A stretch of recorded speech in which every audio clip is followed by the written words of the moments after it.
Hi everyone, my name is Ashley Russell. Welcome to this tutorial on visualization, interactive visualization using Jupyter Notebook for Transform 2020. It's been a really awesome virtual conference so far, a lot of really cool tutorials. And yeah, tonight, well, I'm in Europe, so tonight is no exception.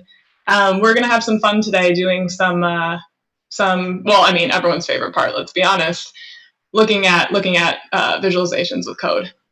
So first, I'll just introduce myself really briefly. My name is Ashley Russell. I work at Equinor, and I work within a data science team in exploration. And often I find myself presenting work based on open source, Python programming and well data to general geoscientists, petrophysicists, and stakeholders and managers who perhaps have never seen their data presented like that before. So today, I really want to sort of use that to set the stage as to why I'm giving this tutorial. I'm hoping that we can do a better job of communicating subsurface data back to those who are unfamiliar with working or seeing it represented with code and with code-based visualizations. So that's sort of the reason why I'm going to be giving this tutorial today, to show some of the trust and familiarity that we can provide to especially well-logged data when we are presenting it to those who maybe aren't familiar with Python code or have never seen a Jupyter Notebook before. So we're going to talk a little bit about the soft stuff sort of behind what makes a good visualization, specifically with well data today. I just want to preface this that I'm a geologist by background. I have been seeing some ghosts of past lives hanging out in some of these tutorials, friends from undergrad, friends from grad school. I worked at Schlumberger for a brief stint, actually working on Petrel, if you're familiar with the sort of subsurface interpretation package, and I've been now at Equinor doing data management, data science for 7 years now. No, not 7, 6 years. Anyway, so we're going to get started and jump into it. I'm starting off showing you the Sketch event for this particular tutorial, and today we're going to be running quite a lot of it in Google Colab. If you attended Thomas's tutorial on Monday night, you should already be somewhat familiar with it. So I'm not going to go too in-depth into giving everything set up. And Thomas has offered very kindly on Slack if anyone has trouble with the files and accessing them to give you a hand. So we're just going to start by jumping into the link to the Google Colab notebook, which is, you can find this on the Sketch page.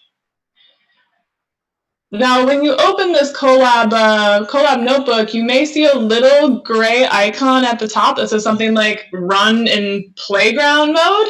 If you see that, just click it and click yes. So don't worry, you can't like overwrite what I've created or anything. It's totally safe. So the agenda today is we're going to talk a little bit about some of the soft stuff. Why would we make visualizations that are interactive? Why would we do this? We'll do a little bit of data setup, and talk about a few of the key things that you should think about in structuring your data if one of your main end goals is to do some sort of visualization or demo. And then we'll do some building blocks and simple interactive visualizations. I am by no means a visualization expert, but what I want to share with you today is some one-liners of code, some simple, easy to construct plots that give you a lot of flexibility without having to write 1,000 lines of code. So we're going to start by putting this together first with one well, and then we're going to throw more wells into the mix and show you how you can make interactivity when you're working across a multiple well data set. Now, Google Colab only gets us, unfortunately, so far. And so some of the packages I'm going to be using today actually don't work in Google Colab, so I'm going to have to switch over to my own Jupyter environment for the ending section, which is where we're actually going to build an interactive dashboard where the plots actually interact with one another. So that's going to be sort of the cherry on the top of today. Some practicalities. If you do have questions, you can ask them at the Swung channel, T20-THU-Viz. If there are questions, I'll try to answer them as we go along. I'll get back to you after the tutorial today. I do have my handy husband and colleague helping me today, so he'll be monitoring the Slack channel, hanging out with me. So if there's something you really want to ask, yeah, go ahead and post it. We'll take a break about halfway through, about 10-minute break. And of course, this is being recorded right now. So if you do have to leave and go do something, you can come back to the Sketch event later and actually watch the YouTube video. Also, I won't be going for 3 hours today, just so you're aware. I am actually based in Norway, though I'm American, if you can't tell from my accent. And 3 hours would be quite long and quite late. So I'm going to try to keep it about the 2-hour mark or so. See if there's anything else. Okay, I think we're going to get started then. I hope all of you have been able to open the Colab notebook. We're going to start with just talking about, yeah, the soft stuff. So maybe some of the, we're not going to do any coding yet. And this is something that happens to me fairly often. I am sort of called in off the cuff to say, hey, you've been working on, some coding project, something based on Python. Can you present what you've been working on? So what do I show? How do I show it, and why, right? Who is my audience? How do I make sure I'm making visualizations that are familiar and make sense to them? And of course, this is really getting back to the essence of trust. We have a lot of, at least in Equinor and probably other oil and gas companies, as well as other companies that deal with subsurface data, we have a lot of ingrained, expensive software that we use, and a lot of them we've been using for 20 years. And so a lot of the people I'm talking to are those who are very familiar with those softwares. And then when you come and present to them visualizations of that same data in Python, you have to make sure you're doing it in a way that's familiar to them. Otherwise, you'll lose them. So the first thing I'm going to talk about quick is color. So when we're looking at this is just an example plot, infographic. You instantly know this is about Germany, right? It's the colors of the German flag. And of course, for us working in geology and geophysics and geosciences, we are attuned to certain colors representing specific things to us. So if I go down a little bit more, what would this color palette represent to you? For me, I can look at this and actually think of several things that it would symbolize. I could think lithology, sands, shales, maybe gray being undefined. I can think of it as chronostratigraphy, maybe the Miocene and the Cretaceous, for example. And again, gray typically meaning undefined. So there are a few things you need to take into consideration when you do choose colors for your plots. We automatically, as geoscientists, make references. And then this little guy down here, what does this represent to you? What does this make you think of? I've had some people suggest, this is seismic polarity, right? I've had other people say, no, this is temperature, right? Hotter versus cold.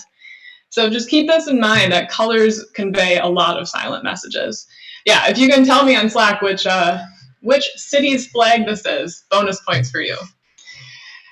And if you want to read more about this topic, there's a lot of theory out on the interwebs about this. But Matt actually posted something way back in 2013 on the Agile Scientific blog, and there's some really cool links there that you can check out.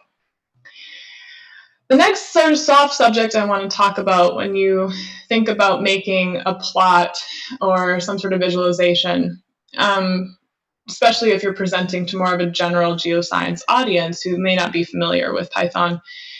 They're very familiar, like I mentioned, with some sort of specific domain software.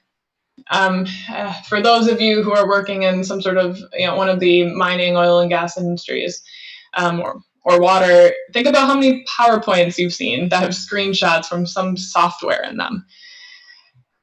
So people are, in general, very much used to specific layouts. They're used to certain aspect ratios of plots. They're used to, again, certain colors, and they're used to certain types of plots being represented for specific workflows, right? You can think of sort of, doing petrophysics happens a lot with sort of scatter plots and histograms. Whereas seismic, you may be doing more like frequency plotting. So you have to think a little bit about your audience and how they expect the data you're presenting to them to be presented based on the software they've traditionally used. Otherwise, you're going to find that if you show something wildly different, it's either going to take a lot of explaining or it's going to be very, very confusing. Right, so remember that bias. And of course, there are some basic geological logic and expectations. I mean, I have I remember a professor saying to me, make sure you always have the north arrow on your map, right? These are sort of common sense things that we've been told. And so align with that. Think about, what units are you in? How are you representing the units in your plots? What scale are you using? Are you plotting resistivity data? Should probably be on a log scale. What is familiar to your audience? Are you presenting to like hardcore petrophysicists or more general geoscientists? You can probably get away with a little bit less styling if you're presenting to a general geoscientist than to like a hardcore petrophysicist who expect to see something in a certain way. What visualization dimensions make sense, right? I'm going to show you a little demo of that. Yeah, and again, coming back to units, this is something I hear as feedback time and time again is how do I know what unit this is being presented in? And we'll talk a little bit about that as well. So the next sort of soft subject I want to talk about is storytelling and how when we build plots that have some sort of interactivity in them, this helps you to do that. There are really two benefits that I found in presenting plots that have some element of interactiveness to them. The first is that it prevents overwhelming, and the second, it proves that what you're doing, the code that you have built, actually works. And then sort of having, in parentheses here, it's question ready. Like someone in the audience can ask a question of that due to the fact that it has interactivity. What does this say at this particular depth? So first, on the topic of being overwhelming, I've seen this. You can make tons and tons and tons of plots, and they're all really tiny and small, and some dashboard. It's got histograms and cross plots and tables all combined together, and it may look really impressive, but people are going to be really confused, and it's going to be almost nearly impossible to read. So I'm going to try to illustrate this, what I'm talking about here, by in this tutorial today, taking you through each of the components and trying to tell a story with it, right? So you can translate this to presenting code in your own work. Show each of the components, show each of the visualizations individually, and the interactivity available individually there, and then bring them together into some sort of dashboard. For example, be able to swap between wells or between lithologies on the individual plots. Do you really need to have so many plots if you can add something interactive to be able to swap between them? So yeah, here's an example of something that should be fairly terrifying to you. It's terrifying to me. I just pulled this off Google. The second main point is that interactivity with your plots allows you to be question ready. Obviously, when we're presenting, some work that we've done in Python or with some code, we're trying to investigate a certain problem. There's something that we're trying to get at with what we're doing, some business need or some research interest. Or again, anticipate who your audience is, what are they going to ask about, and what interactivity can you build into your plots to sort of preempt those questions. So I have a little example here. An audience may ask, we didn't see this problem in, well X, but does your data show this? So use the interactivity that you've built, then you could quickly change your plot to look at well X instead of well Y or well Z. And the key point I'm trying to drive with this is trust. It's really building trust. If you have a dynamic visualization that can be changed on the fly while you are presenting or talking or even just sitting side by side with someone who doesn't use Python code, that goes a really long way in my experience to, having an element of trust in what you're doing and how your code is working. And that's the ultimate reason why I'm giving this tutorial today. It's to hopefully give you some tools to gain more of that trust when you are working with perhaps non-coding colleagues, or maybe even when you are working with coding colleagues. It's up to you, right, to prove that your work is of the same quality, and maybe even better, I don't know, than the expensive software systems that a lot of our colleagues currently trust.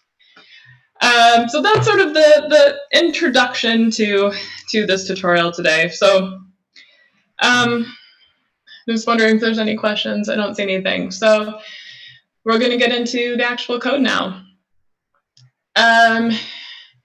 So great. Google Colab is awesome because it has its own environment. Things are already preloaded.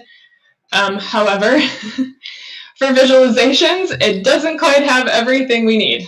So we have to do some pip installs. If you attended Thomas's tutorial on Monday, he showed how to do this pip install, and actually he pip installed Lasso. We're going to do that again today because we're going to use it again. But we're going to upgrade and install a few more packages here that have to do with visualization. I'm going to run you through these packages here in a second.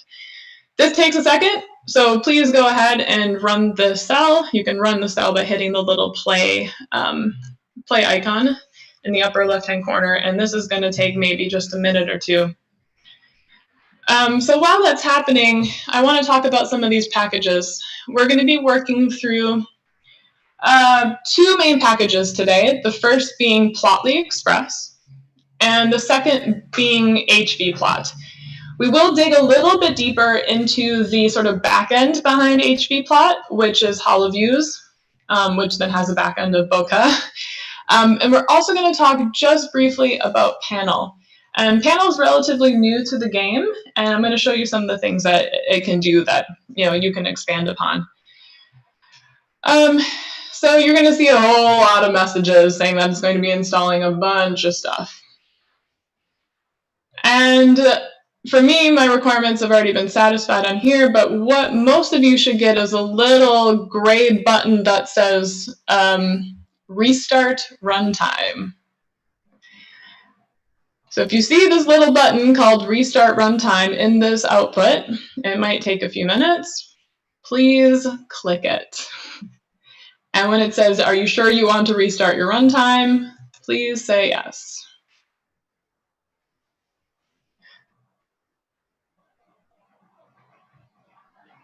Yeah, it's going to throw like a little red error probably for most of you.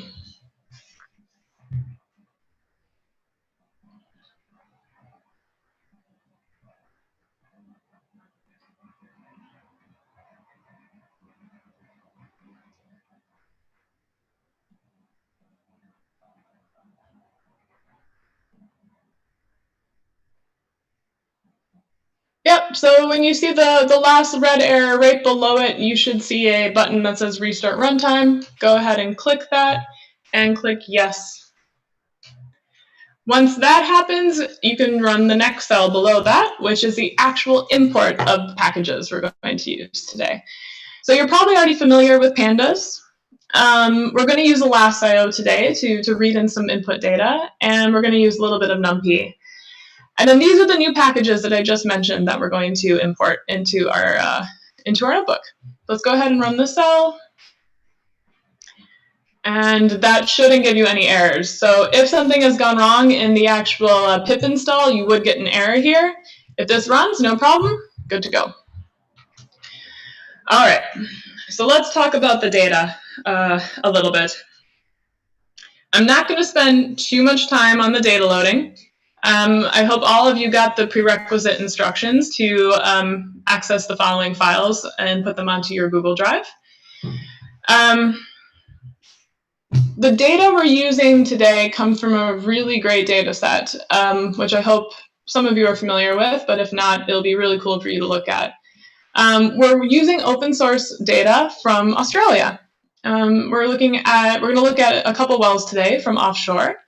And this data is just available for download at the NoPIMS database here. There's no charge, it's open source, you can download a whole bunch of different well-related data.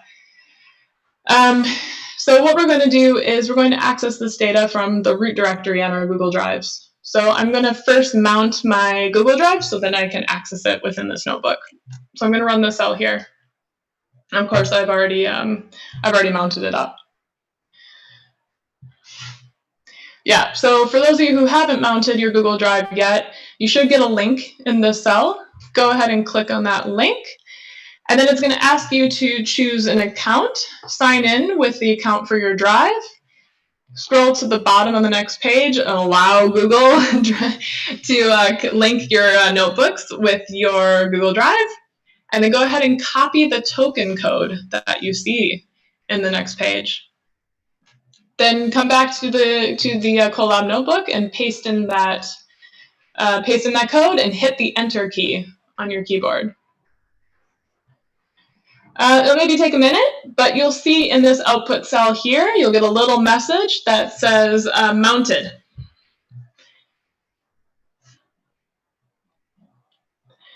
So once that's happened, you can see here that we'll be loading the first last file. This is for a well called Pharos 1, offshore Australia. We're going to be loading some mud log data, actually, so some drilling related data. However, this tutorial is useful for any type of well log. And it should be sitting, this last file, if you've downloaded it and put it on your Google Drive, this load file path should work as long as it's sitting at the root of your drive. So go ahead and hit run there, and we'll save the contents of this file into our file path variable.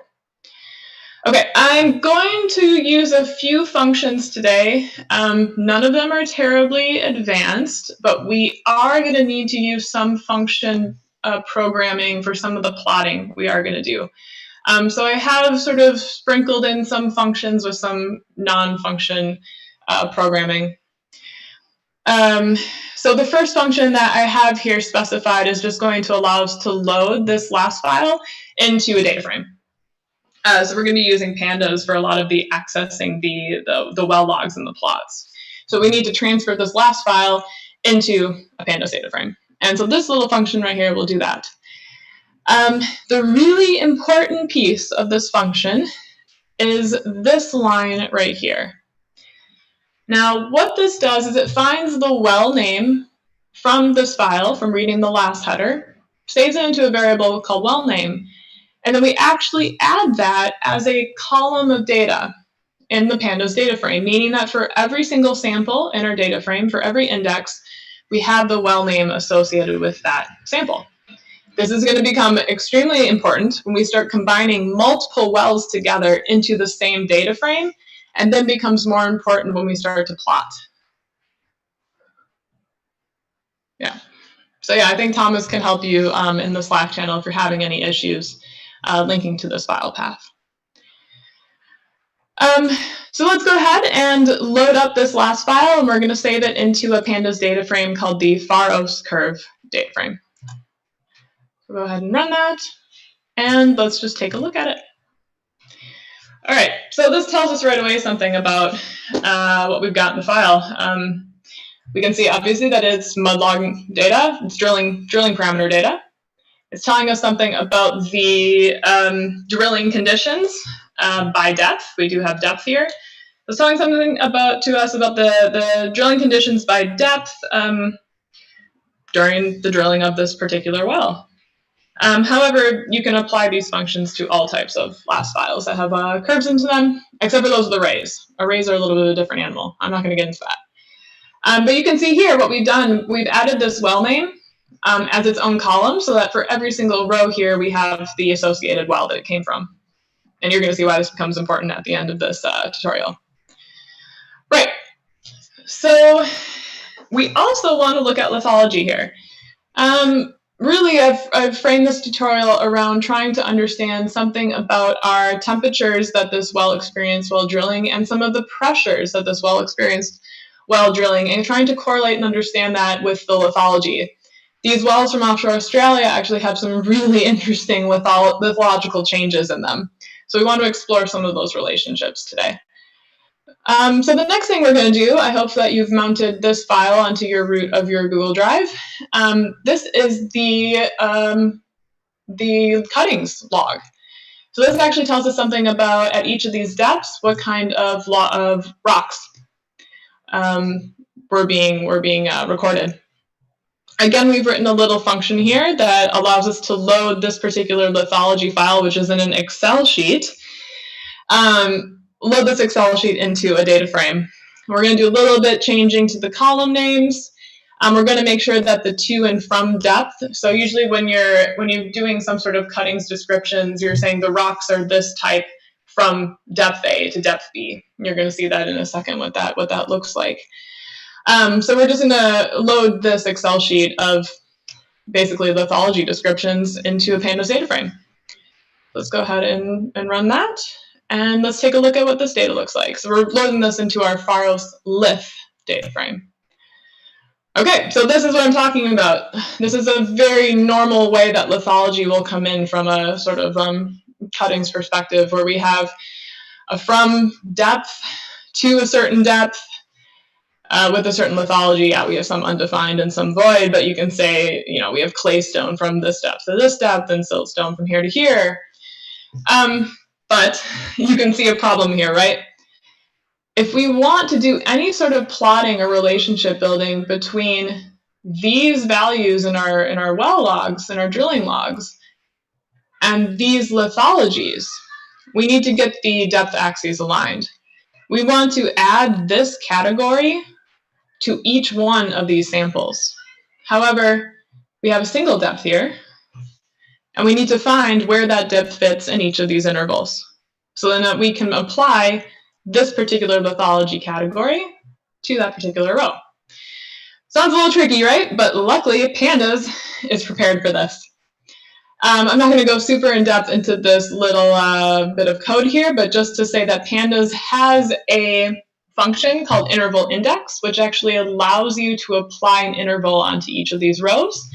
Then we can use a sort of lookup tool called lambda to basically search through our drilling data here and apply the corresponding match for depth within an interval, apply the lithology category. So I'll show you. It's easier to show you than to continue to try to talk about it.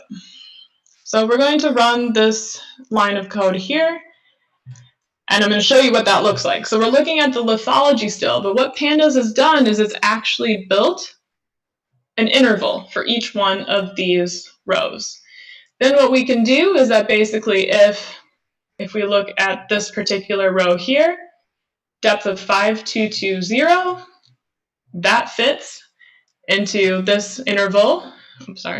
That fits into this interval right here, and knows that that's claystone.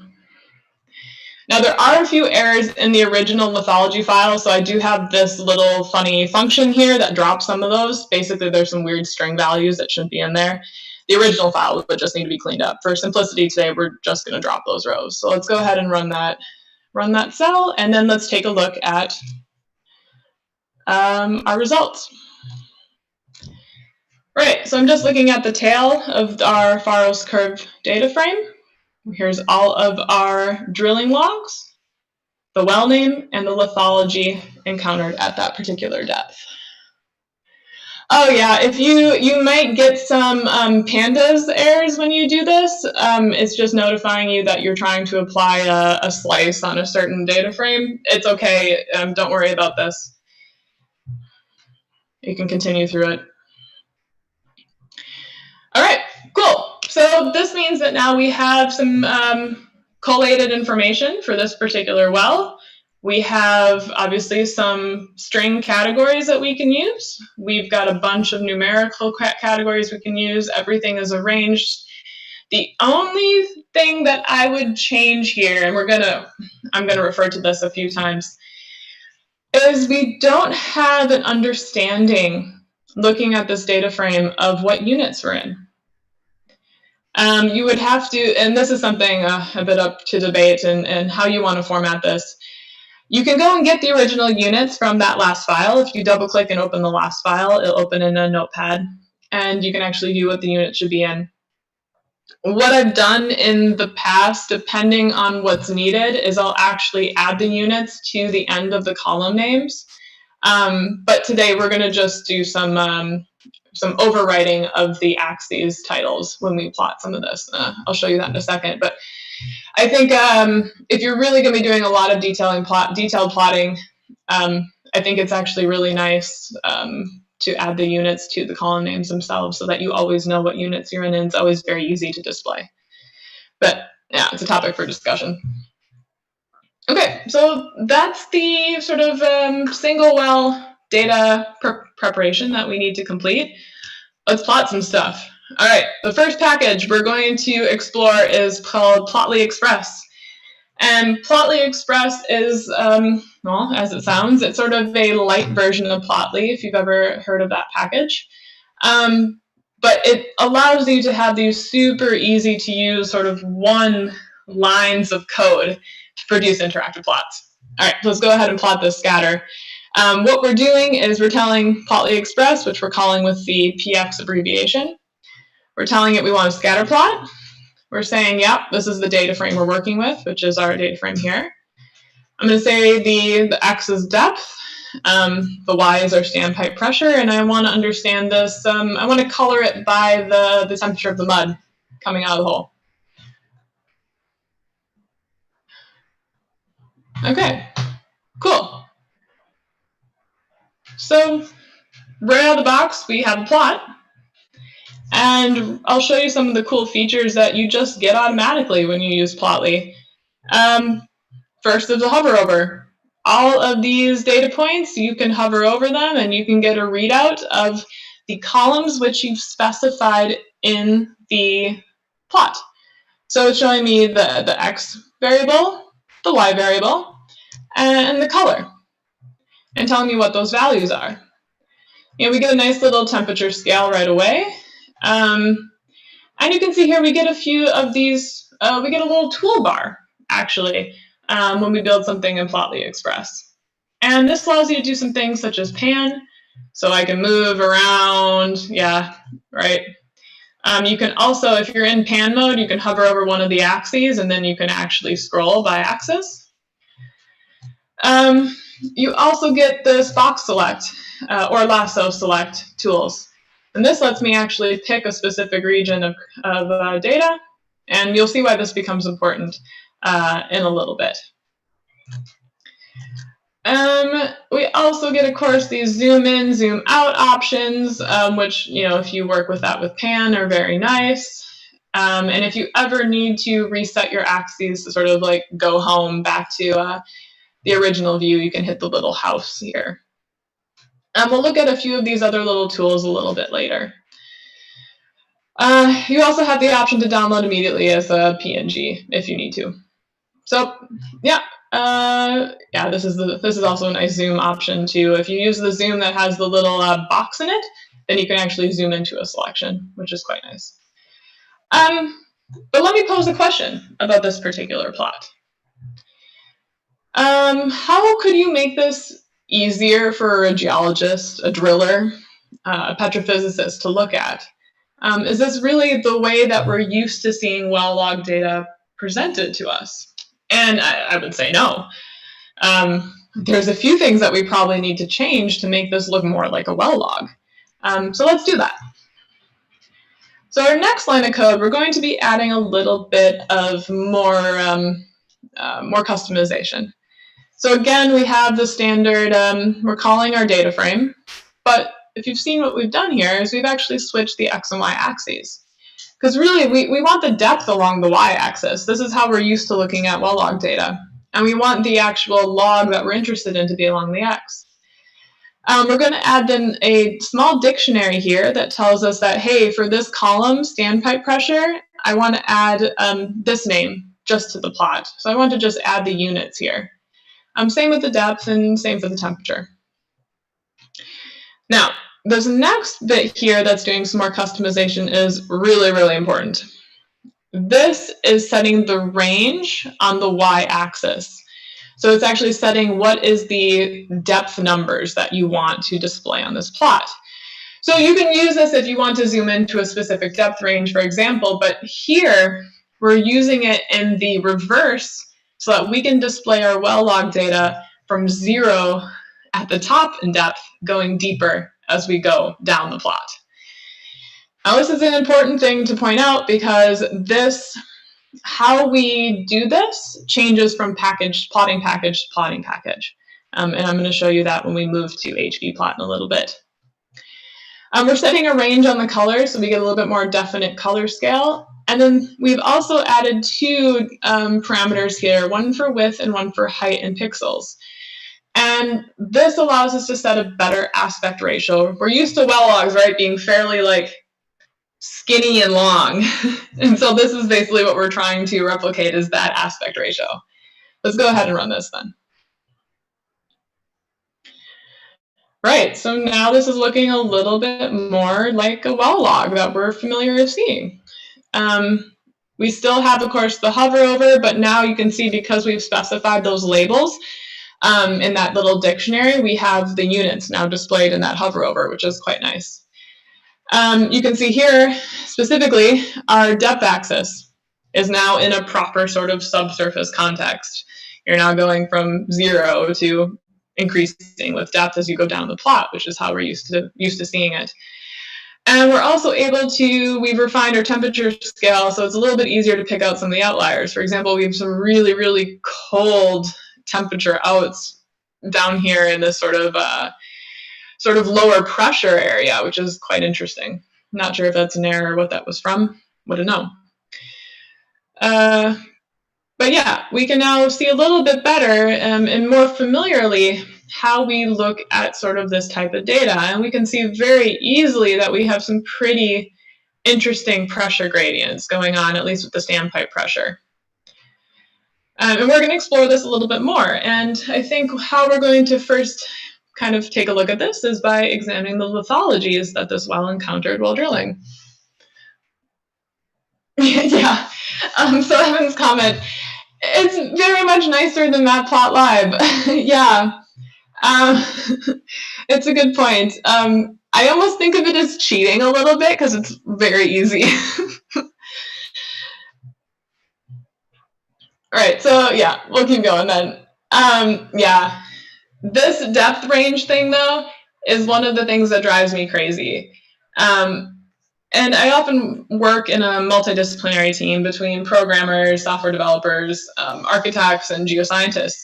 And this is one thing that is really important when I'm translating that work into, to present to management or geoscientists who don't code. The instant that they see this depth scale not presented like this, you're going to be called out on it every time. Someone's going to say, hey, you need to reverse your depth scale. So it's important to know in whatever plotting package you do use, it's important to know how to make that change. Right. So right now in this plot, right, we're coloring by a temperature variable. So we're coloring by numerical variable. What if we wanted to color this by lithology? Kind of interesting. Now, the reason that I'm interested in this is that this well actually has both carbonate and clastic sections. So let's take a look and see if we can note some sort of relationship between the different sort of pressure regimes we're seeing from that standpipe pressure and the lithology. So we can get even more interactivity as well with Plotly Express when we use a discrete variable, in this case using lithology. This is super cool. So what we're going to do is we're going to call the same px.scatter, the same data frame, standpipe pressure as our x-axis, depth going down deeper into the earth on the y-axis. But now we've swapped the color variable to be our lithology column. So remember that's this column right here that we added in from the cuttings report. So we're keeping the labels the same. We actually don't really need this temperature out one, I suppose. We're not calling that anymore. And we're going to look at a specific range because there's a pretty large section at the top that actually doesn't have any lithology defined. Okay, and the range color isn't going to matter for now. You're going to see why in a second. Here we go. So automatically, we haven't done anything to anything to wrangle up this data frame, Plotly Express will go through your data frame and say, okay, here are all the different categories that you want to color by, and it's going to automatically assign colors to those. So now we are looking at a specific depth range, as I mentioned. We're looking at the standpipe pressures colored by lithology, right? Now, Plotly Express is something pretty cool when you start doing categories.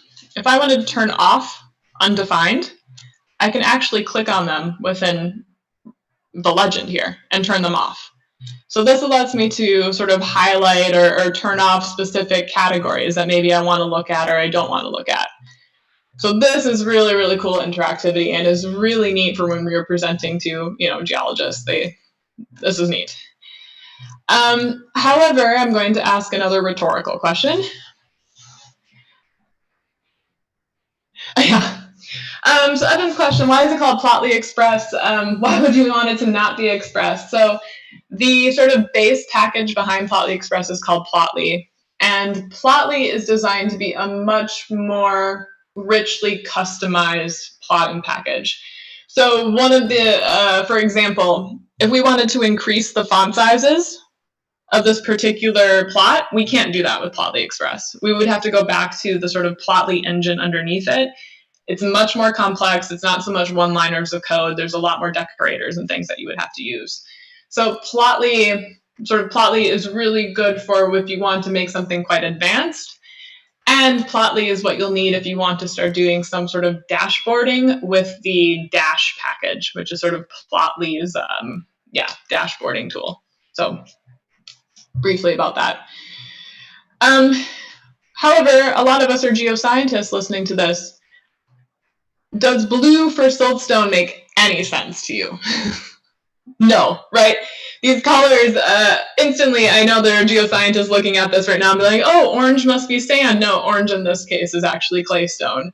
So we need to do something about the colors in this plot. So I'm going to introduce to you making a color map and a category map. Because the other thing, if you look at these categories here, I tend to be a lumper instead of a splitter.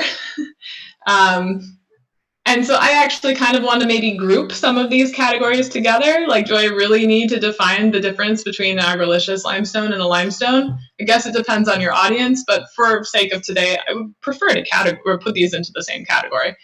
So not only are we going to make sure we define the right colors for these lithologies, but we're also going to create a category for them so we can make them even easier to look at plots. Okay, so that's the next section. So first, we're going to pull the unique lithologies from our Pharos curve data frame. So it's the same thing as the legend that you just looked at on that plot. So I'm going to run that and print it. So here they are. I've saved this into a list, which is what I've done here with calling the little list function. So now I have a list that shows all of my unique lithologies for this particular well. And there are many ways of doing this. My way of doing it is not necessarily the best, but it's quite straightforward. What I've done then is that for each of these different lithologies or lack of, I've added the color codes from the USGS lithology dictionary. You can search for this, USGS lithology colors, and you will find the color codes for pretty much any type of rock you can think of. And what I've done is I've just followed the same order as this list here and just filled in the color codes. And then using a zip method, I've combined this list of the unique lithologies with the colored list and zipped them into a dictionary called Dictionary of Detailed Colors. So let's go ahead and load in those colors and throw them into a dictionary together. And so let's print that out and take a look at what that looks like. Right, so now what you're seeing is each of those unique lithologies and applied to a specific color code. So this is the first dictionary that we're going to use to help sort of maybe simplify and make our plot a bit nicer and easier to look at. The second thing we're going to do is we're going to start doing some lumping of those lithologies into bigger categories. So again, working off this lithology list here, I've assigned a sort of lithology group to each one of these unique lithologies. So these are just in the same order here. And I've actually transferred both undefined and void into just undefined. So we'll go ahead and create that list, and we're going to also set colors for each of these categories. So I've only defined a couple categories here. I've defined undefined, I've defined a carbonate, I've defined a mixed carbonate clastic, I've defined a chemical rock, I've defined a clastic rock, and I've defined a volcanic. There's no volcanic in this well, but we're going to see a well that has some in a little bit. Yeah, so then we'll create that color mapping. Oh yeah, so maybe I didn't explain that very well. This dictionary is what we call a color map. This dictionary is also a color map. So this is saying, hey, to our plotting, packages, when you see this category, color that point with this particular color. So we're going to zip that. And the other thing that we're going to do is we're actually going to add this sort of lumped category as a new column in our data frame. So that's what this second line of code is doing here. We're actually mapping each of those unique lithologies up here to sort of our larger category. So let's run both of those operations. Yeah, you're going to get a slicing error or slicing warning. That's fine. We'll skip through it.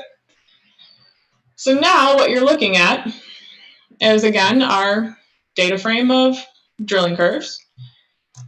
But we've added a new column here called the lith category. So now you can see I've, for example, mapped claystone to clastic. And now we can generate two new plots with these cool color maps. So again, we're going back to Plotly Express, the scatter plot. Again, looking at standpipe pressure versus depth, coloring by lithology. But we've added one customization here.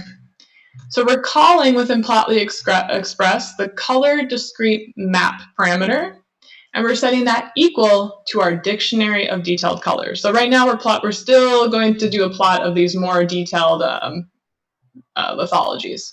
So let's give that a run and take a look at it. Cool. So this actually is a little more interesting, right? As a geologist, you can take one look at this and understand, oh, hey, I've definitely got some carbonates at top here. Purple generally stands for marls and cherts.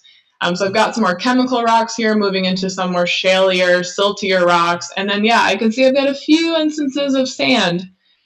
Specifically in this bottom section here, where I actually drop in pressure quite significantly. So you can start looking at how maybe your pressure, standpipe pressure, is interacting with these different lithologies that we're drilling the well. So, and again, like I mentioned, you can turn these things on and off. Now this becomes even cooler if we swap our color parameter to the lith category. So these bigger lithology lumps, groups, whatever you want to call them. And keep in mind here that now we've changed our color map to be that dictionary of category colors. So now we're changing our color map to be this one that we defined up here.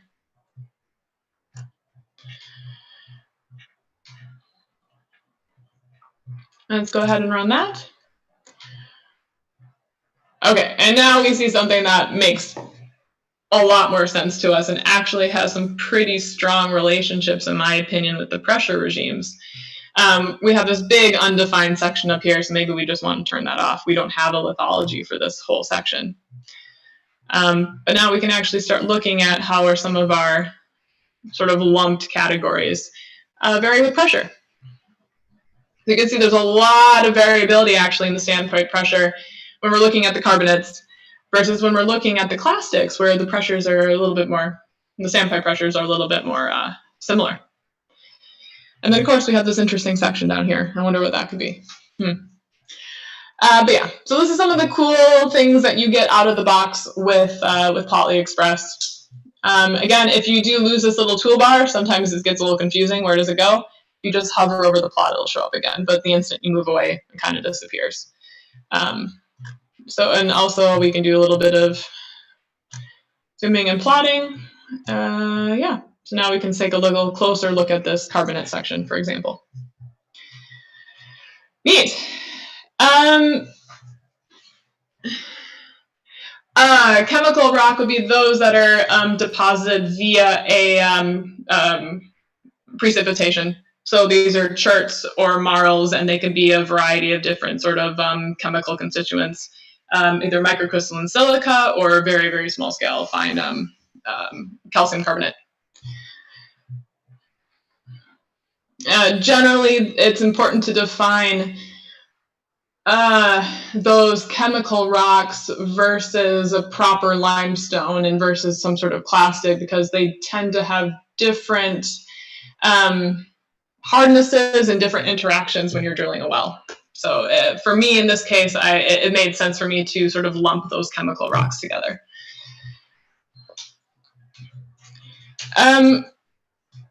I think I've got a few more things to look at before we take a break.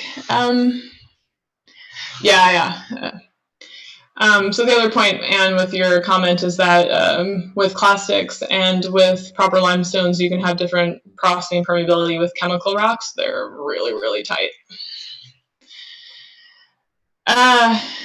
We've been plotting data as points, but typically for well logs, we like to view them as lines, right? So let's take a look and change our plotly express plot to a line plot instead of a scatter.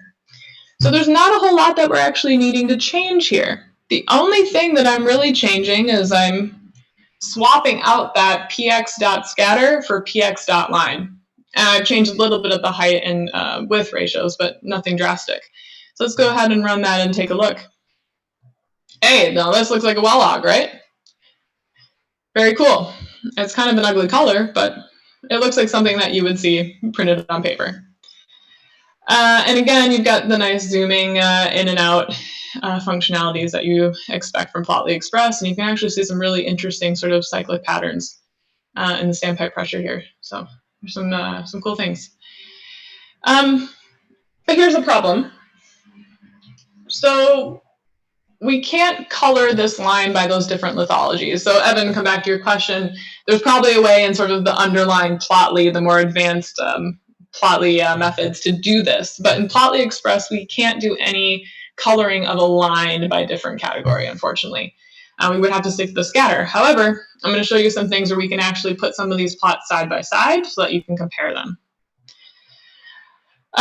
So we're going to leave Plotly Express for now.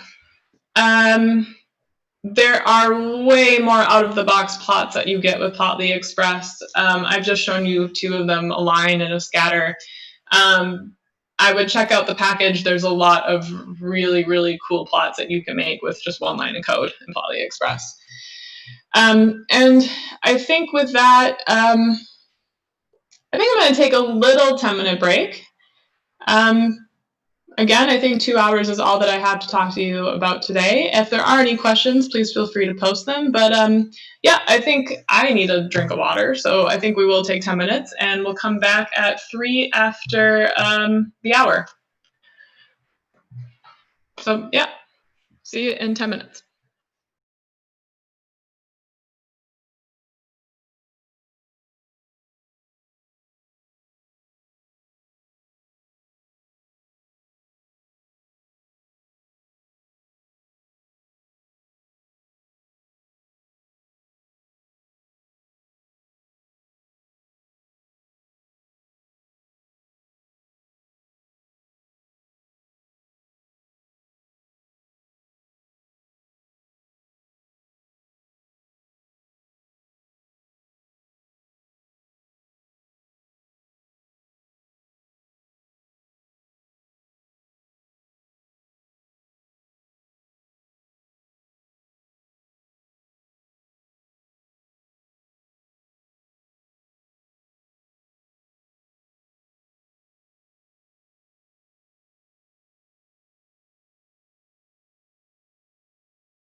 All right, welcome back, guys. I'm just going to take some time to mention a few things that showed up on Slack. So there was a question about panning and how Plotly Express does panning on the different axes.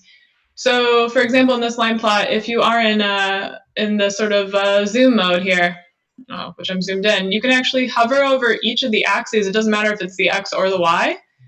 And you do have the ability to pan and scroll in either axis dimension, which is quite nice. So if you do zoom in and want to see things at a certain zoom scale, then you can also interactively scroll through like you were looking at a log.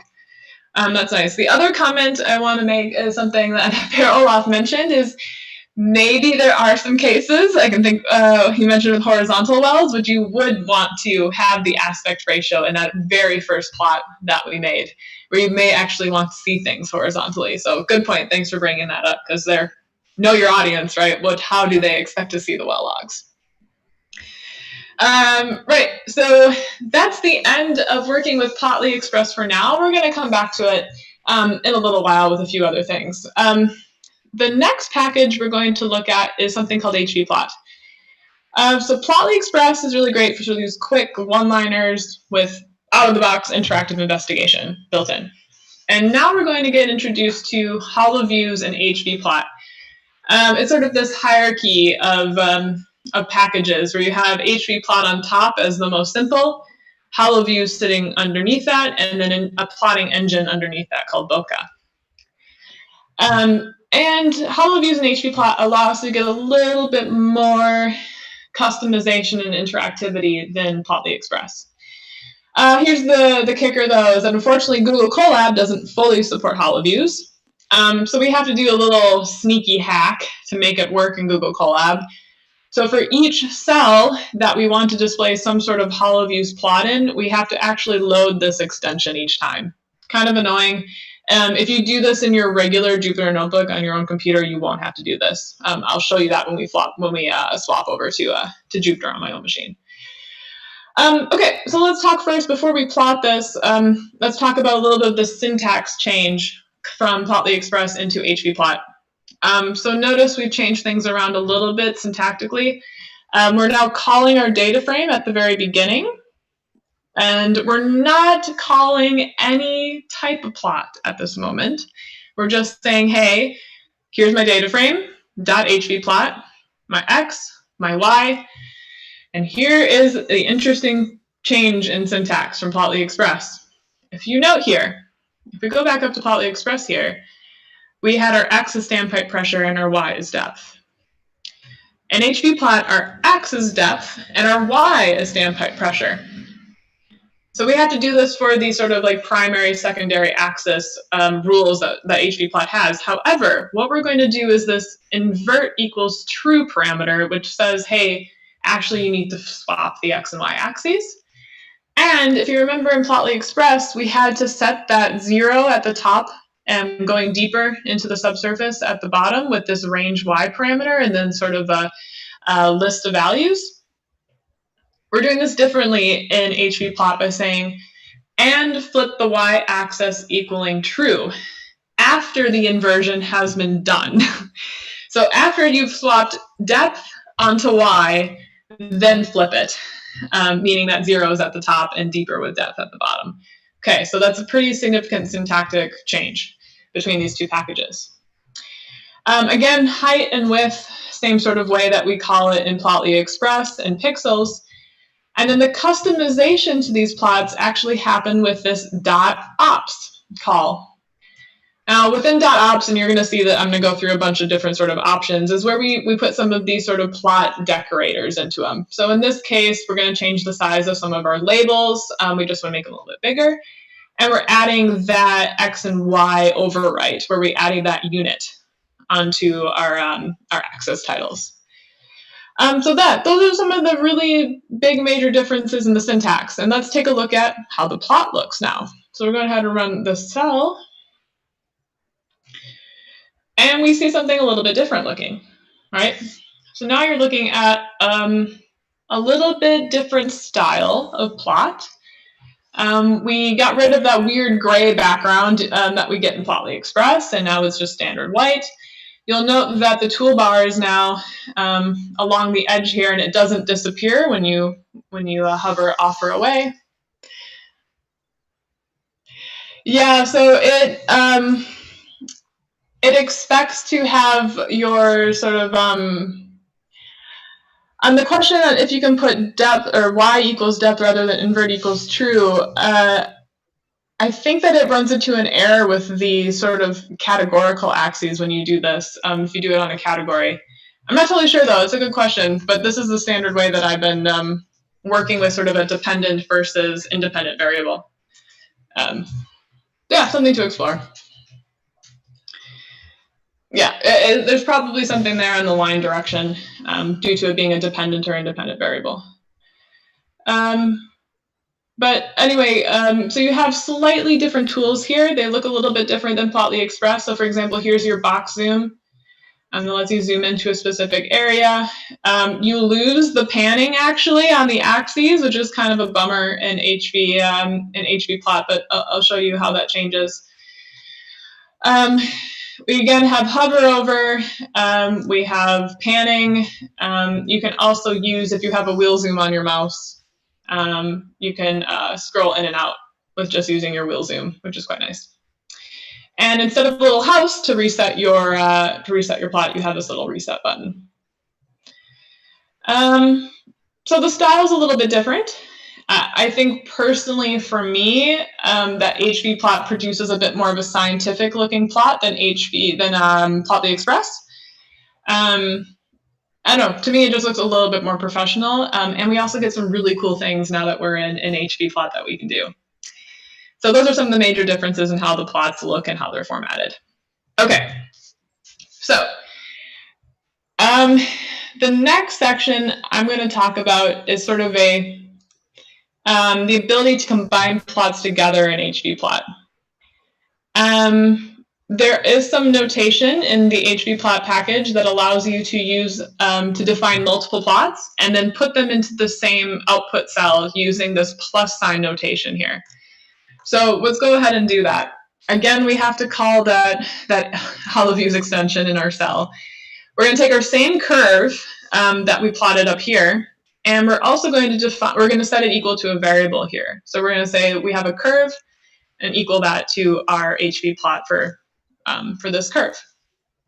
We're also right below that going to define another plot. It's not technically a plot, we're actually going to define a table. So what we've done here is we've actually specified, okay, again, here's my data frame, call HV plot, and I want a table now. And for that table, we just need to specify which columns we want to show. In this case, let's just do our depth and standpipe pressure, the same things that we're plotting in the curve. And now HV plot has this notation with a plus sign that if you simply reference the plot containing your curve and the plot containing your table and stick a plus sign between the two, you can put them together into the same output cell. Voila. There's no interactivity between these two yet. We're going to get to that. But it is a way for you, if you want to have something a little bit more, to present this a little more static, you can do that here. So we still have all the sort of basic interactivity, panning and scrolling. These tables are actually really cool and something I want to mention because the sort of table engine in HVplot is actually also interactive. So for example, if I wanted to quickly know what was the highest standpipe pressure that I encountered within this well, I can just click twice to sort that particular column by the standpipe pressure. And now we're seeing that, it was 4,232 psi. And that was encountered at a depth of 2,654 meters. So you get some pretty cool interactivity even with the table when you're using so this I saw a question on Slack, how many tables can you display? This plus sign notation, you can create as many different plots and put them together into a single output cell that you want with this plus notation. So I could add, define another table and basically say here, add me table 3 plus table 2, but you can add as much as you want here. But again, remember getting back to sort of don't over clutter your output cells. Make it clean, make it easy to see. We're going to show a little bit more about this in a little bit, about putting actually more more graphics together into a single output. So this is just showing some of the plus sign notation here that you can use for hvplot. And Evan, I noticed that you had posted something on the Slack about also like well log overlays. So say if you wanted to do 2 well logs on the same plot. Now I haven't played around with this fully, but I think there's actually a notation here in hvplot with a multiplication, so an asterisk, like this, that you can use. And then I think that actually will overlay 2 plots together. I haven't played around with it fully, but it's something that you can maybe take a look at. Okay. Can you copy and paste stuff from, can I copy and paste from this table? Dude, I got no idea. Can we give it a try? I'm not sure. I have a sneaking suspicion that probably not, but no, definitely not. Maybe there's some hack out there that someone's gotten it to work, but not that I know. All right. This is going to take us into a little hack that's pretty cool in hvplot, and I call this the cheater method for building a well section. So for those of you who work with well log data, we tend to view each of the sort of well logs together in a single plot. And we do this because it's often the combination of multiple logs together that gives us insight about that particular well. So we like to have the ability to actually plot multiple well logs within the same view. We call this a well section.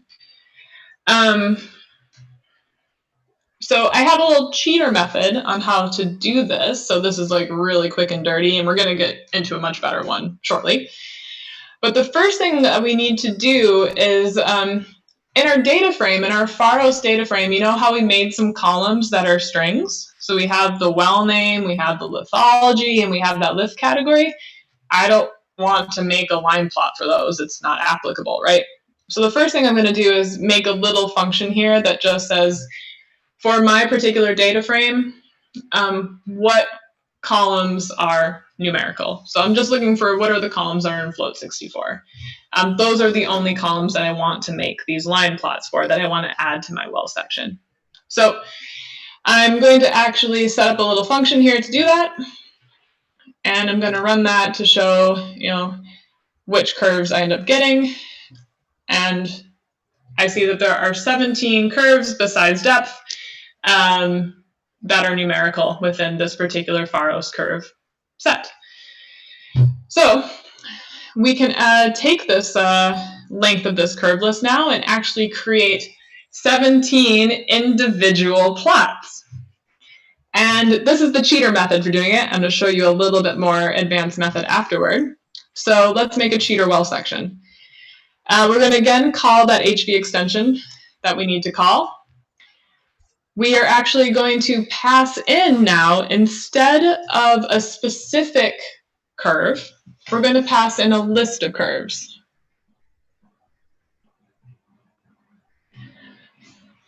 So we're going to actually take this curve list that we've generated, and we're going to pass that into the y variable here. The next line is what makes the magic happen. Or the next parameter is what makes the magic happen. This is the subplots equals true. And this automatically tells hvplot, hey, I'm putting a list into this variable. I want you to create a plot for every single item in that list, referencing back to some static x value. Again, these are the same parameters we specified before. And now I'm saying, okay, how many columns do you want to make this for? So I'm actually specifying a layout in this at this point. So I'm saying the number of columns, I want it to all be in one column, and I want it to be the length of this, or I want it to be all in one row, but I want 17 columns, right? Sorry, got those switched around. So what I'm saying is I want to have each one of these subplots as its own column. So one row, 17 columns. So let's take a look at what this looks like.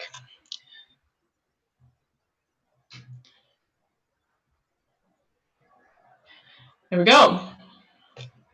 So now you can see we've lost our units here, and that's why I mentioned in the beginning of this tutorial that when you start making some of these more advanced plots, it's sometimes helpful to just add the units hard-coded into the column names. It will just maybe make your life a little bit easier. But it's up for debate. Anyway, we get a cheater well section. So now we're looking at all of these different drilling curves that we had within our Pharos data frame, and we can compare them all together. But there's a small problem here. These subplots are not linked together. So for example, if we scroll in one of these plots, it does not do anything to the rest of them. And ideally, what we're familiar with is that, in these sort of, petrophysical softwares, we're used to that if you move one particular well log in the well section, the rest of them align and move with it. So this is why I'm calling this my cheater well section. We're going to go through actually an example where we can get them to be aligned. So I think there was a question from Trudy.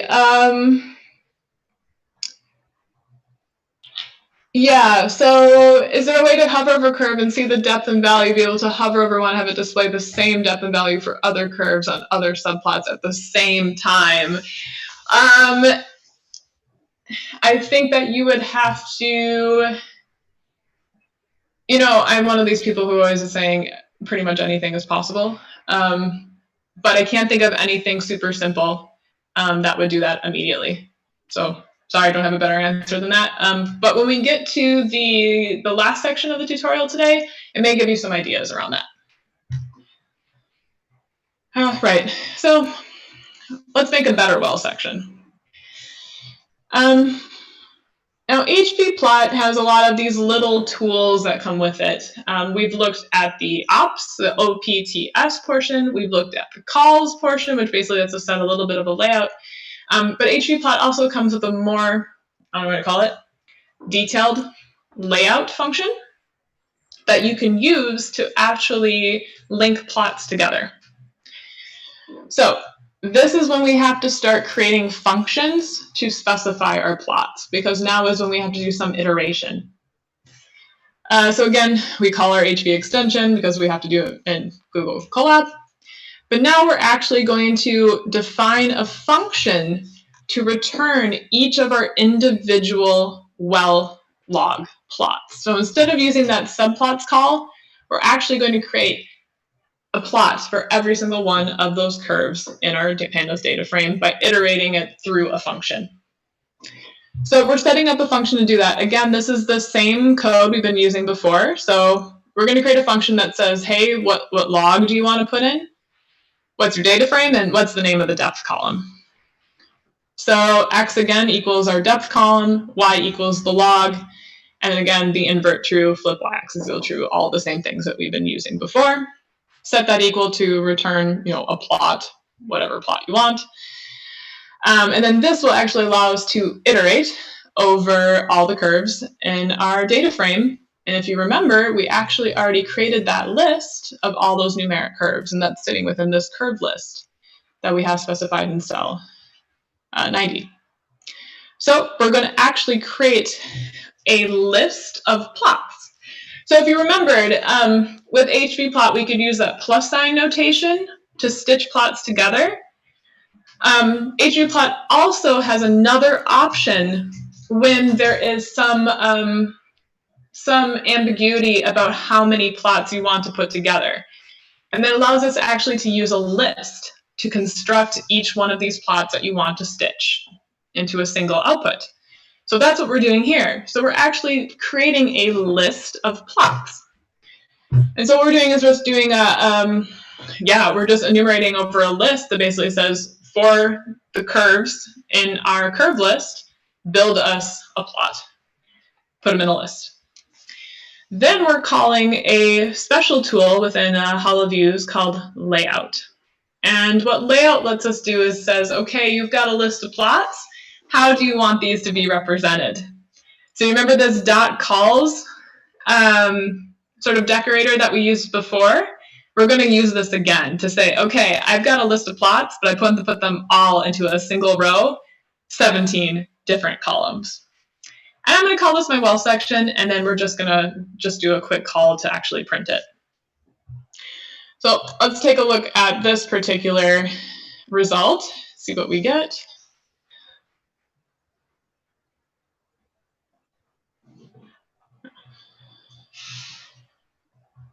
All right, so we have our well section again, as we expect. Now the big reveal: does it have synchronized scrolling? Yes, it does. Wow, awesome, very cool. So this is a little bit more familiar to people and is a lot better to do demos with. Right, I think I want to just take a look at the toolbar real quick here, something I haven't really played around with too much. Yeah, and the zoom also works to synchronize between all of the plots too. So this is super cool because now what you can do is you can actually zoom into particular places and then switch back to panning. Yeah, it's a little bit annoying scrolling through a well section, but then you can continue to pan and keep that synchronization across all of your different curves. Super cool. I don't know about you guys, but I think it's pretty neat. So here comes a question about color. We, especially if you're working with petrophysicists or geoscientists, we're used to seeing certain well logs presented with a certain color or a dashed line or a certain curve filling. So you do have options to do that within this cool little function that we've written here. A good example for, I think someone mentioned a question on this, a good example is resistivity curves, right? We don't plot resistivity curves on a linear scale. We want to make sure that we specify to plot them on a log scale. So this little trick I'm going to show you here will allow you to set up a function that will then automatically say, hey, if you encounter a log of this name, plot it on a log scale. So let me show you what this looks like. So again, we're going to call our extension, and we're going to add a little bit more complexity to the function that we defined in the previous cell. So we're going to add an if-else statement. There's probably a more elegant way to do this, but for simplicity, we're going to do it this way. I actually want to color my ROP off line as red. I want to give it a dash line. So what I'm going to do is write an if statement that says, hey, if you're iterating over the logs in your data frame, over the columns in your data frame, and if you find one that equals this name, you're going to create a different plot than the rest of them. So you can see how you could set this up so that if you found something saying it was gamma ray that you would want colored in green with a shading, you can make this probably quite as complex as you'd want it to be. For resistivity, you would say, oh, I want this to be on a log scale instead of on, a linear scale. But in this case, we're going to keep it simple, and we're just going to say, hey, if you find a curve called ROP offline within this data frame, we're going to add that. Remember that .ops? We have some parameters that we can set for how that's going to be styled. So we're going to say, hey, the dashing on the line, we're going to call the line dash parameter I want it to be dashed, and I want the color of it to be red. Now, if it's any other log, any other column in our data frame, just keep it the standard way that we've been plotting it before. Okay, I haven't changed anything else here except for just adding this if control. So let's go ahead and plot this. And there we go. So now you can see how you can use this little function to basically set up a very nice and relatively easy to make well section that has some familiarity to your audience. Yeah, very neat. If you want to learn more about some of these styling options that you have in the .ops, I would recommend taking a look through the HoloViews documentation. There's a gazillion different ways that you can color and style these things. Okay, so we're going to leave HVplot for just a second and talk about a fairly recent package. I think it was released last summer. It's about a year old. And this is a package called Panel. And I'm still learning Panel. I'm still trying to figure it out. But I think one of the things I want to show you today is that Panel is a way to take plots from multiple plotting packages and actually put them together. So say you have something you really like that you do in Matplotlib. but you have something you would rather do in Plotly Express, and you'd rather use a table, you like the table layout from hvplot. Panel will allow you to actually integrate all of these things. So this is cool. I'm not going to go into how you make those interactivity from one plot to another with Panel, because it's actually fairly complex. I'm going to show you that using HoloViews. But I just wanted to give you a little flavor for what's out there with Panel. So we're going to load in a few extensions. Again, this is just a Google Colab requirement.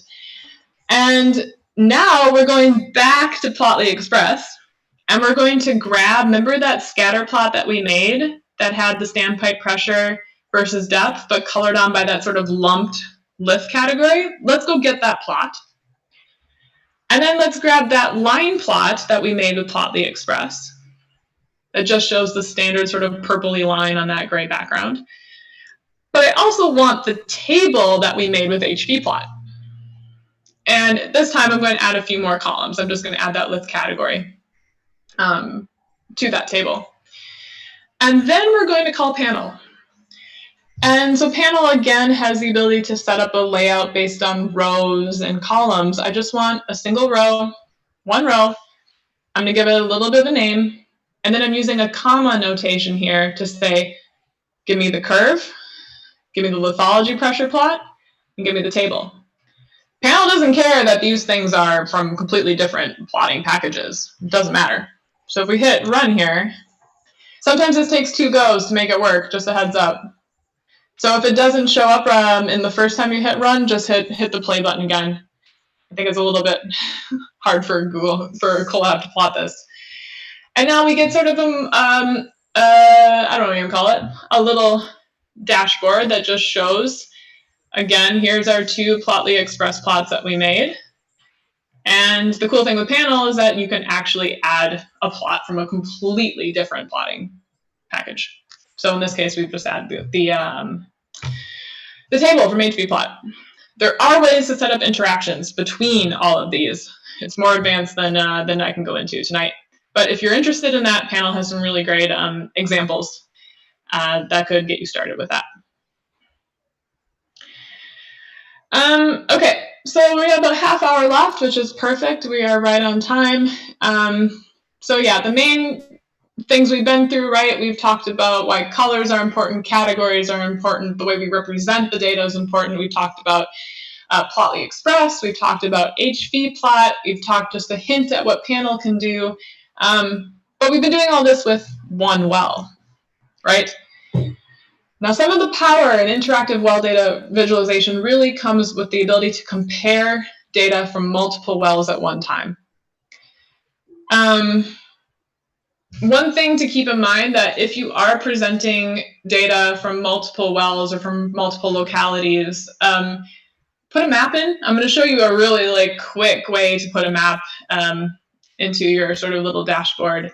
But if you have some better sort of spatial plotting packages, I recommend using those. I'm just going to show you a really quick one-liner to do this. But usually when you start working with multiple wells or multiple localities, have a map. I mean, this is some standard sort of geoscience expectation again. We are going to actually now load up the data for another well. And the well we're going to use now, oh, I got a little typo there, is a well fairly close nearby. It's a well called, I'm not sure if Panel exports to HTML. Sorry, I'm not a Panel expert. That's something that I'm still learning. Yeah, so we're going to load up data for a well called Poseidon North. And I've cheated a little bit here, I'm going to admit. I've actually picked 2 wells, so Pharos and Poseidon 1 North. They were drilled by the same operator, and they already have standardized LAS and lithology files, which means that we can pretty quickly combine them. But for those of you who work with well data, you know that depending on who drills it, the data can be wildly different from one well to another. So I'm cheating a little bit here, and I admit that. But anyway, let's load up these 2 files. So we're going to again load the mud log on the drilling parameters from Poseidon 1, or Poseidon North 1, and we're going to load up that lithology report. So again, your Google Drive should still be mounted if you've been following along, so you shouldn't have to do anything to remount your Google Drive. We'll load in the drill data first from last, and remember that nice little function we defined. We can again call that function again here to save us some time. And so we're going to now build the Poseidon curve data frame. I think most of the wells in this area are named after Greek mythology. So Pharos and Poseidon, I guess that would make sense. All right, and then we'll also load up the cuttings report, so the lithology information that we have, and use our little function that we've already defined previously for doing that. Again, we have to run that interval index. Yeah, I should probably write this into a function. We're going to call that interval index so that we can actually align the from depth to depth with the depths in our drilling data and drop any sort of weird results that we have there. There are also some file cleanup that would need to be done with this Excel sheet. It's a pretty common thing you're going to find if you ever look at hand-typed Excel sheet data. Okay, so we have to do a little bit of updating to our color map, though. So cool thing about the Poseidon North Well is it actually has some lithologies we haven't seen before in it. So let's go ahead and do a set difference on the lithology list we currently have and the lithology that's unique from the Poseidon Well, and that will tell us what we're missing in our color map. All right, so immediately I can see that we have a few different things defined. I mean, I don't know if cement's really rock, but that's okay. We'll forgive the mud logger. But we have volcanics in this well. You're going to see this when we plot it, which is kind of cool. And so we're just going to update our dictionaries with defining some color codes for these particular lithologies here, and then we're going to lump them again into some general categories. And then we're going to map those lithology categories to Poseidon, to our drilling data. So let's go ahead and do that. And now we can view our updated color mapping. So now we see we've added, like, for example, the volcanics from Poseidon into our larger scale color map. And just a comment, a side note on color maps, for those of you who do work in sort of some of these larger oil and gas or energy or mining companies, you probably have this specified somewhere. You probably have some sort of reference or geo-standard either set by the company or by the government that tells you how they expect coloring to be done for certain lithologies. Just a little side note. Okay, so the next big step we need to do is we still right now have a Pharos 1 data frame and we have a Poseidon data frame. We haven't combined them into one data frame yet. And in order to do some of these interactive plotting, we need to combine them so that we can actually swap from one well to another within the same plot. So we need to get that done. Before that, we're going to actually add the latitude and longitude data into each of our data frames. Yeah, we're going to get a lock warning again. And this will just allow us to map it really quickly in a second. And then let's merge them. So we're just going to do a PD concat. Like I said before, I've cheated a little bit in that the column names are already standardized across these two wells. So I don't have to do any data wrangling there, but let's concatenate them into a single data frame, which we're going to call the multiple well data frame. And let's take a look. See what we got. All right, so we're looking at, of course, the head and the tail of this data frame. Got a fair amount of data here. We've got all of these drilling logs that we've been looking at before. Here's our standpipe pressure. Here's the well name. So this is what I was talking about. That's really important to keep track of which row comes from which well. We've also, here's our lithology we've defined, the lith category, and that latitude and longitude that we've added for each of these rows. So it's really important to set up your data frames in a way that if you want interactivity or the ability to isolate certain rows via a category, to set those categories up right per row in your data frame.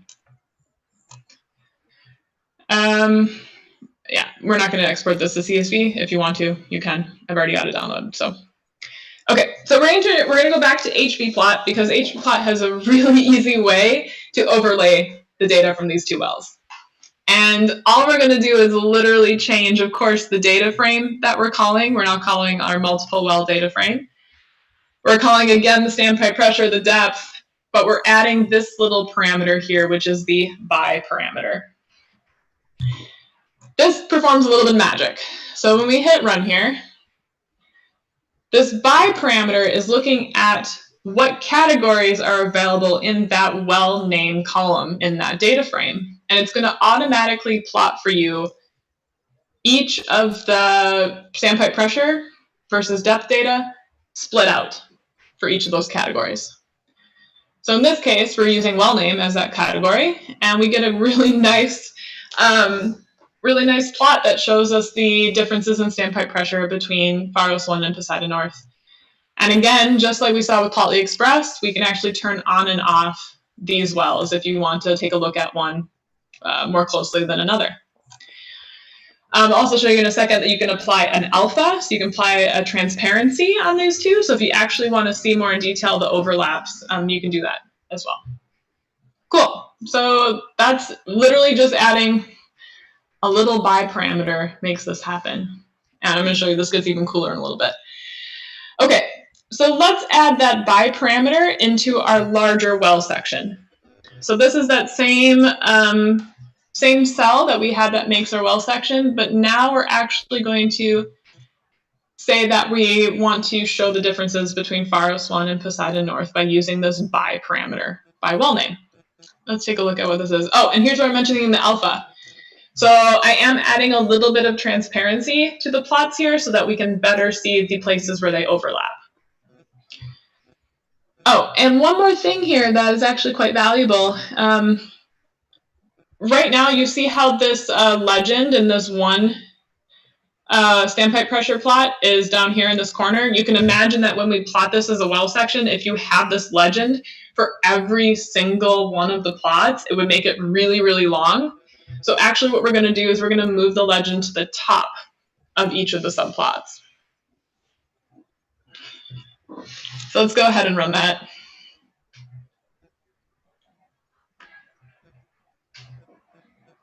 Yeah, I can see that we're running a little bit more advanced stuff as we go because it's taking a little bit longer to process in Colab. But there we go.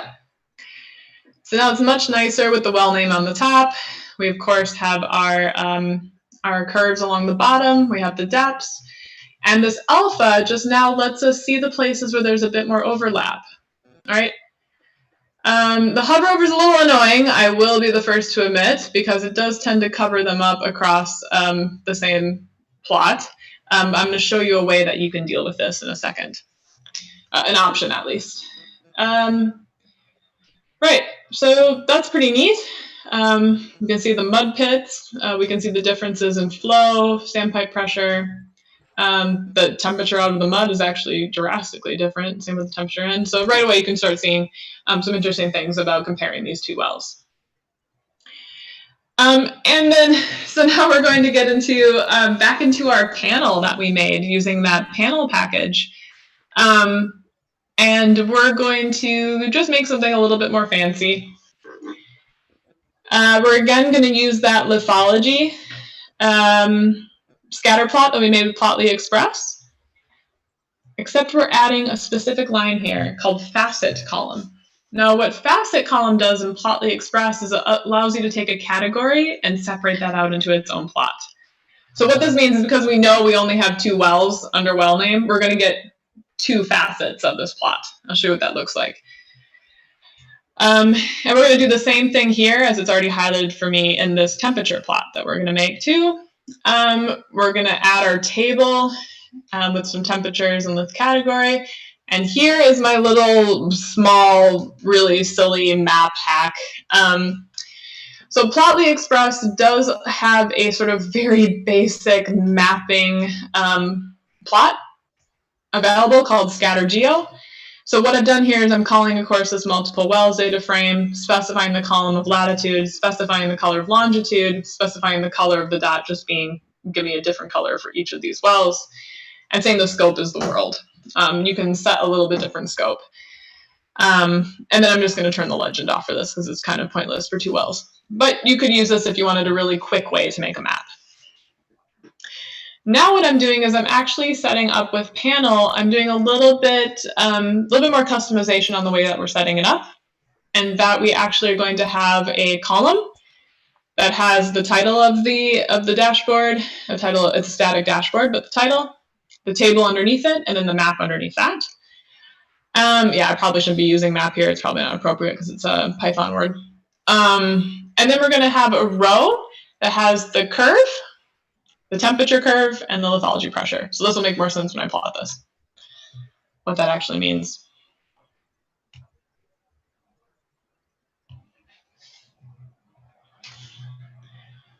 Right. So like I mentioned, the first thing I want is a column that gives me the title. It gives me this table, and it gives me a really quick cheater map, right? So here you can zoom in and out on this thing. It's not the greatest map in the world, and there are probably much better mapping packages out there that you could place into this particular panel app. But again, here is our standpipe pressure. One of the cool things you can do with Plotly Express, remember that we specified that color category. That allows us, we just say we're going to color by the well names. You remember this little icon we had with Plotly Express, compare data on hover?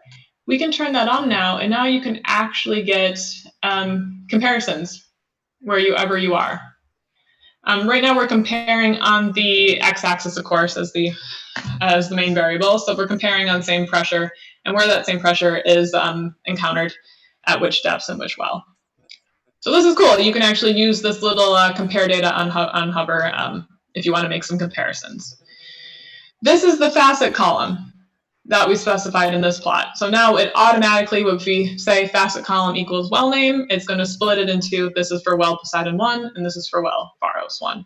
And this is just showing our temperatures out with our standpipe pressure. And then lastly, we're plotting the same thing for our lithologies. So yeah, this is very static. There's, again, no linking here, but you can make this in panel. It just is not as, it's a little too complex for what we're doing today.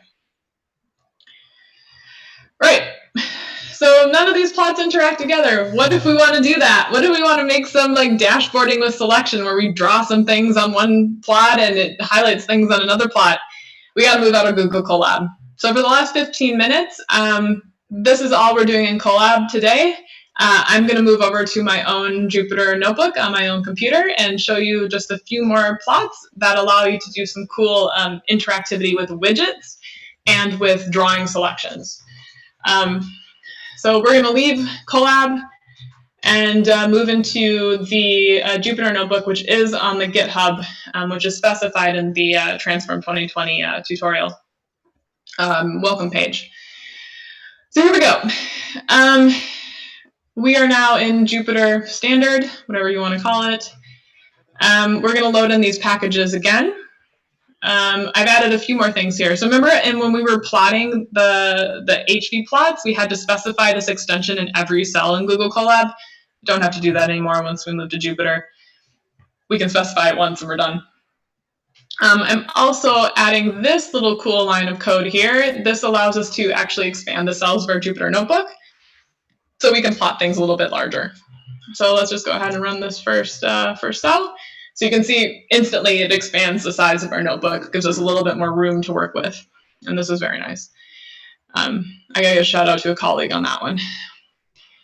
Okay, so I've already, I've just downloaded that multiple well CSV onto my own machine. Remember, you can, if you want to download that, it's available from the cell in the Colab notebook right here. If you do want to download it directly onto your drive, which then you can put it on your own computer, wherever you'd like to put it. All right, so let's load that up. We're just going to load,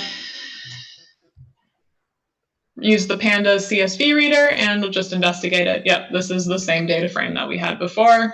We're looking at the tail, so just the Pharos component, claystone. We have the group category, latitude and longitude example. And then we need our color map. So I'm just bringing in those color maps that we had already defined in our Google Colab notebook. I'm bringing them in as dictionaries. Okay, so now is where we get to the cool stuff. All right, we're going to work an HV plot for the remainder here. Now we're calling our multiple well data frame again. We're calling a scatter, Again, we're looking at depth versus standpipe pressure, but we're adding a new parameter here called group by.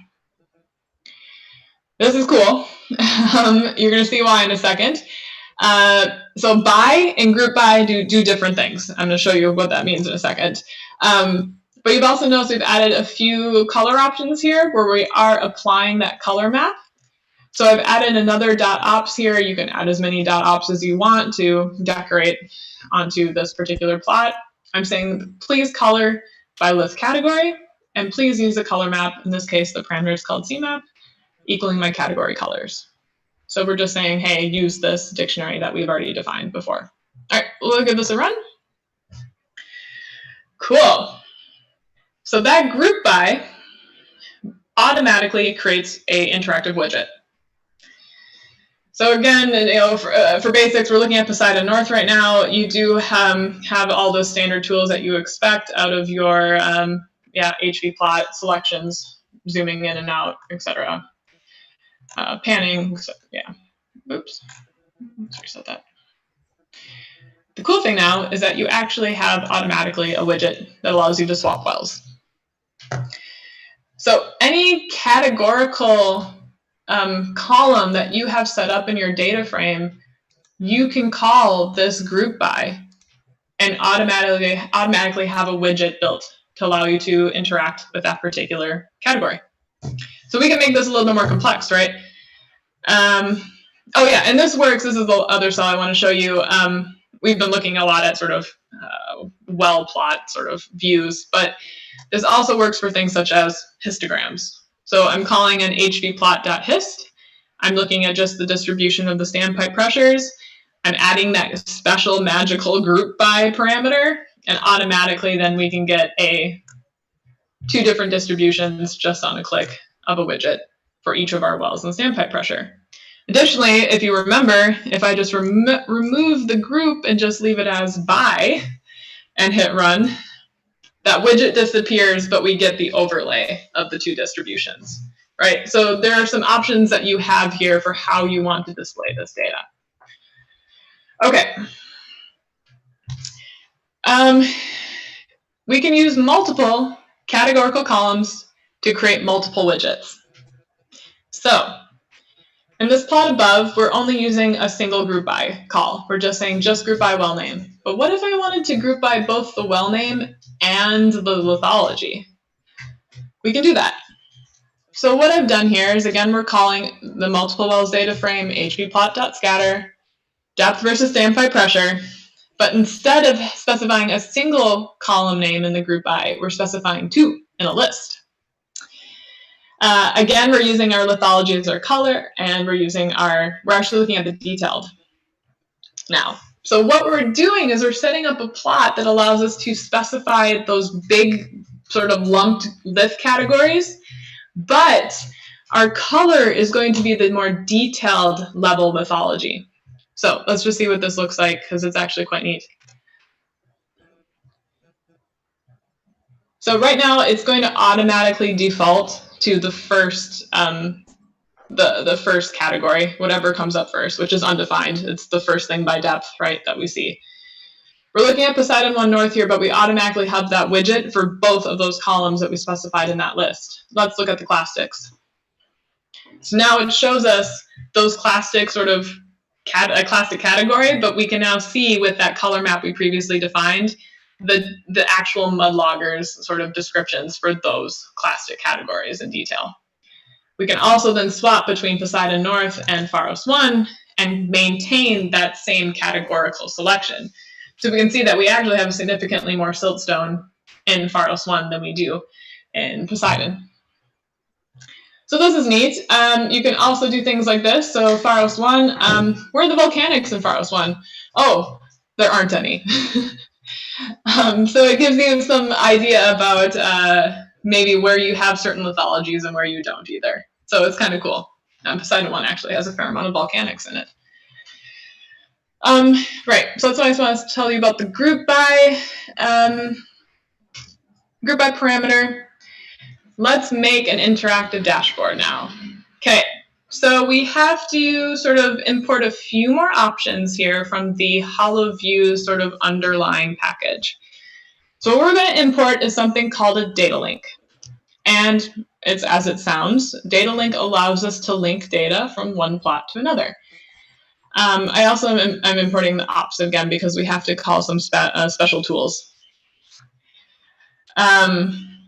So we will define a couple plots here. So we're going to define a scatter plot. This is the same one that we've been using before, where we're just grouping by well name in this case. We're coloring by lithology category, so this is our more big lithology category scatter plot. We're going to use that table that we've been looking at before, and we're going to use a line. So just give us a line plot, just the standard sort of well log view. Sorry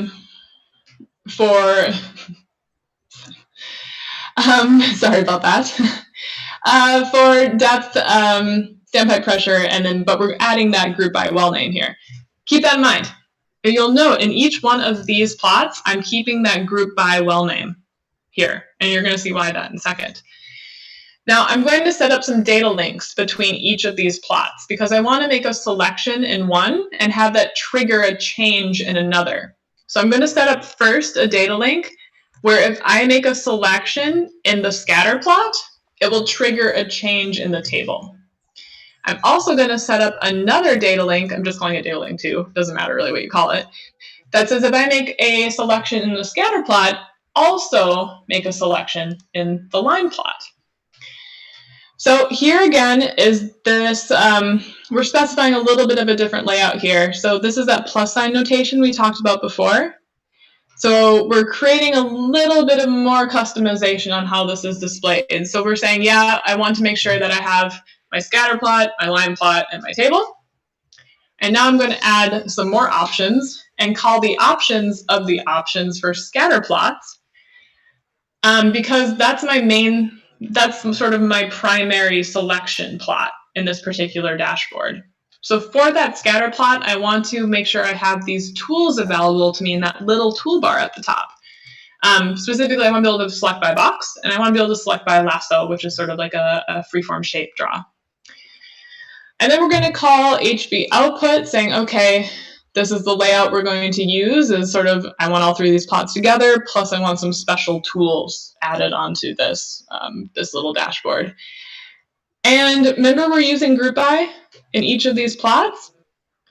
I'm going to have widgets created for me automatically by doing this. So please put those widgets on the left side of the screen. Otherwise you're going to be scrolling way over and yeah, it gets a little annoying. So this is sort of the cool accumulation of what we've been doing today. Right, so here we go. We've actually made a dashboard. Very nice, it shows us what well we're looking at here. Of course, we can see that in the widget. We have our scatter plot with our different lithology sort of groups. We have our line plot showing our standpipe pressure.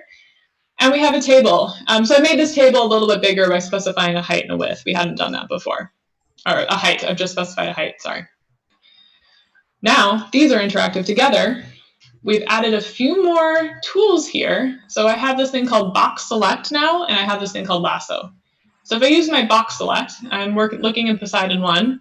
This is my triggering visualization. I can make a draw here, and then those items become selected within my other visualizations. It also works the other way. So, for example, if I reset all this, if I make a selection in the table, so if I say this row, and I don't know, shift all the way down to here, it's going to highlight that particular set for me within my output cell.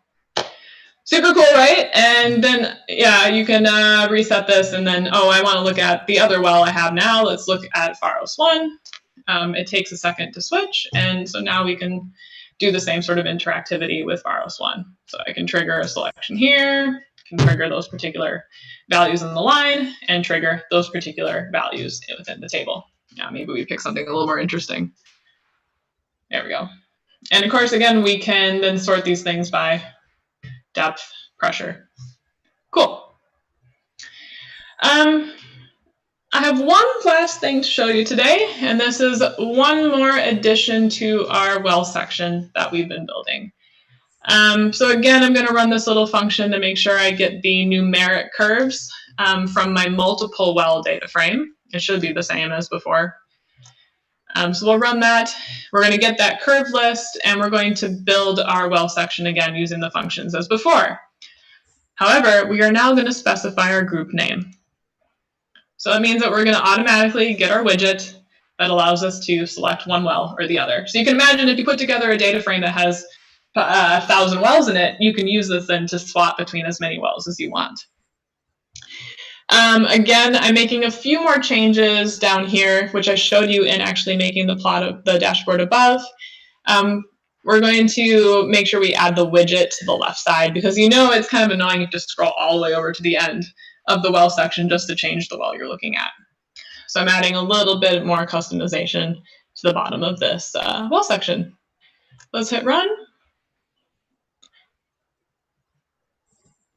And there we go. We're looking at well Poseidon North 1. We have all of our curves in this particular file. Everything interactively scrolls and zooms, and we can swap between whichever well we're interested in looking at. Very cool. So this is what I have to show you guys today. I'm 2 hours on the mark, so I think that's been pretty awesome. I hope you found this to be a great introduction to making simple interactive visualizations that hopefully inspire some familiarity and trust and interest in plotting and what you're doing with any well log data in your code. I would definitely continue to dig more into HoloViews and Panel if you liked what you saw today. And those who really like the Plotly Express, you can dive more into Plotly, which is sort of the larger package, and Dash, which is the sort of interactive dashboarding tool that works off of Plotly. So thanks for attending. Thanks for attending Transform 2020 in general, and thanks to the organizers and all those who helped put all this together and help me today with this tutorial. Really appreciate it. So thanks, guys. Have a great remainder of your day, and see you around Unswung.